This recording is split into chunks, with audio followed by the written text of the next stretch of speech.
Have you ever thought about how different you have shown up in your relationships when there is emotional, available safety? Think about it. My chosen daughter and I, we were just talking about it this morning, how different we show up as women when we're in a relationship where you have that emotional availability. And by that, I mean that emotional availability means that you are open to sharing your emotions, expressing your wants and needs clearly. You are able to be vulnerable with one another, and you actively work to address challenges like as a team so that you are focused on the challenge and understanding there's a miscommunication and that's all there is. You're not bickering against each other or holding each other hostage um, for experiences that you've had together as a couple or bringing in the past to try to prove in your points now.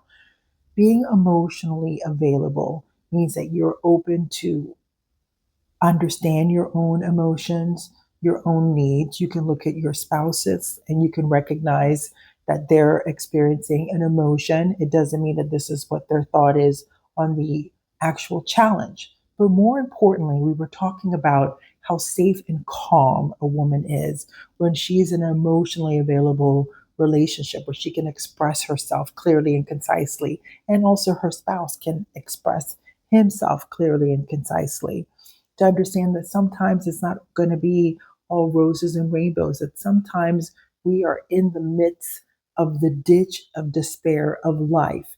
And having someone emotionally available means that you can actually unload, you can open, you can express, that they're going to hold space for you and you're going to hold space for them, and that you are optimally focused on fixing the challenge.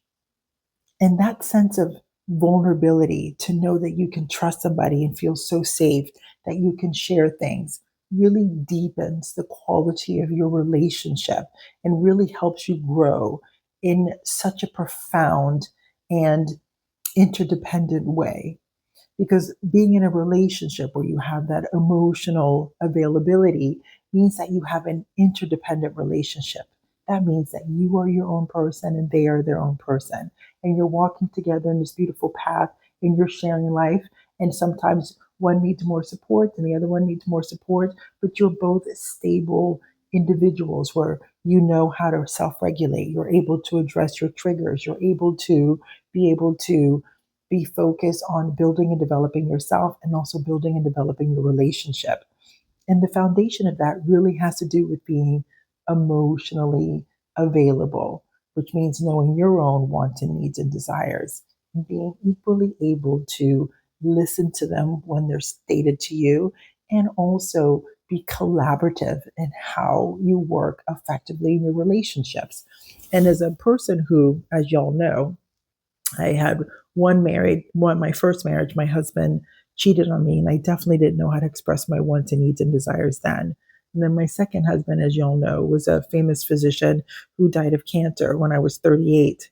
And there was a lot to learn there. And now I'm in my third marriage for 14 years, and it's absolutely fabulous. So I've definitely witnessed the evolution of myself as a woman in multiple facets and multiple relationships, and how much I've grown.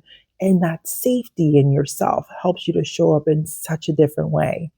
So, week 47, the video that I filmed this week was on the impact of childhood traumas in your and how they affect your adult relationships. And having that emotional availability is so important, to be vulnerable in your relationships. It really deepens not only how you master yourself, but also how you develop that deep relationship with your partner. So I was thinking about this as I was sitting here in this magnificent spot, right? That it's sunny and beautiful in London in November. Where are we? And I was talking to my chosen daughter. These are so many good things for us as women to really think about and observe about yourself. Are you feeling safe within yourself and safe within your environment? When all things are as they are. How does that work for you? How does that look for you? And One thing that I learned from my first marriage to my second marriage is that the skills that you need to be able to communicate effectively in your relationships are just that. They're just skills that need to be developed. And all of us have a marker of what a relationship looks like. And it always comes from our childhood, how our parents engaged and spoke with each other, communicated, or how they respected or disrespected one another. That is like the model of a relationship pattern that we also emulate. And it's so good to recognize that just because if that happened to be your model, it doesn't mean that it needs to be your model.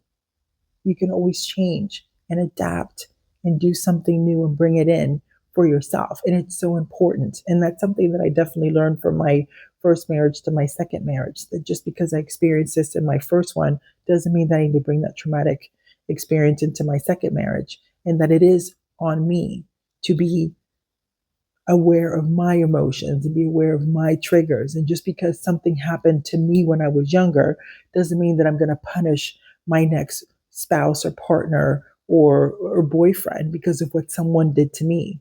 That's a clear indicator about emotional availability and being able to address my own emotions and be able to self regulate, because just somebody else did something to you doesn't mean the next person is going to do something to you. And it's not very nice to punish someone because of somebody else's behavior or vice versa. That's the importance of boundaries. It's the importance of being able to speak your wants, desires, and needs in every relationship, and growing together independently and collectively in a relationship is what really brings that safety. That you can say something if someone says something to hurt your feelings in your relationships, and focus on the delivery and how this made you feel. Not that they did something to you, but it made you feel like this. And how do we work together to improve the quality of your relationship? Does that make sense? I'm over here in London. I'm feeling a certain kind of way. I love spending time with my chosen daughter. And I'm just, I've watched her grow. She's 32. So I've watched her grow in the last 16 years, 15, 16 years. And I love seeing her as a woman and see the progression. So I'm a little bit like feeling like a proud chosen mother, and wanted to come and share that with you. I trust this little bit of information helps all of my magnificent women out here in feminine spaces, because everything that we do here has to do with self mastery, relationship wisdom, and conscious living, always through that feminine lens. Pussy puss.